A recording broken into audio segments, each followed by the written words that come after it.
ورحمة الله وبركاته. استغاثة إلى صاحب السمو الملكي الملك محمد بن سلمان، واستغاثة إلى السيد النائب العام داخل المملكة العربية السعودية والسفارة المصرية والقنصل العام داخل السفارة المصرية. استغيث بكم من هذا الشخص يدعى صبحي حافظ السيد حافظ من قرية اسمها عزبة شاهين، تبع الكفر الأبحر، مركز نبروه، محافظة المنصورة.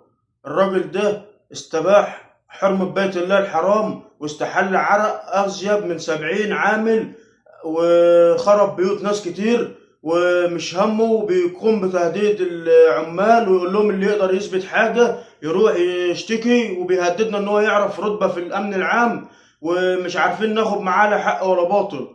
استغاثة إلى السيد الرئيس عبد الفتاح السيسي. يا سيادة الرئيس، الراجل ده بيسيء لشعب بأكمله. الراجل ده لازم يكون عبرة لمن لا يعتبر.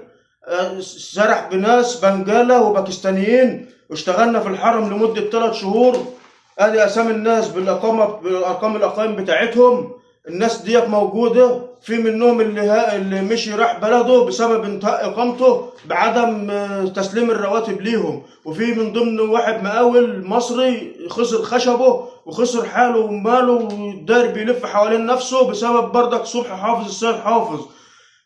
وانا واحد من ضمن الناس شال مني فلوس نقل كفالة وراتب 2 ما اداهمليش، ودلوقتي انا بقالي 5 شهور مانيش عارف ابعت فلوس لعيالي. عايزين نحل مشكلتي ومشكلة الناس دي يا ريس، ونغيث الناس ديت.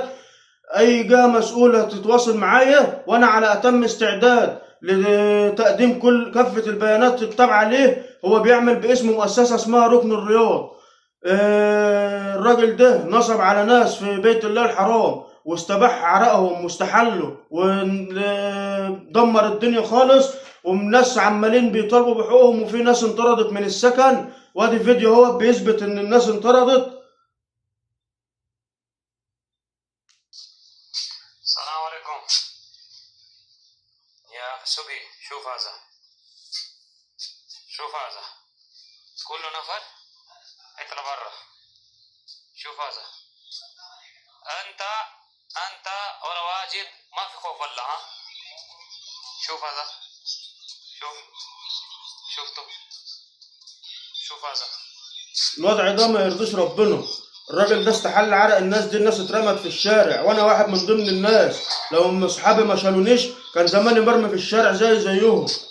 الناس ديت دلوقتي موجودين، لو عايز حد يتواصل معاهم ويجيب لي حقوقهم وحقي يبقى جزاه الله كل خير. احنا سيبنا بلادنا وعيالنا وجايين ناكل عيش بالحلال، ينعمل فينا كده؟ هل الوضع ده يرضي ربنا؟ الناس هيت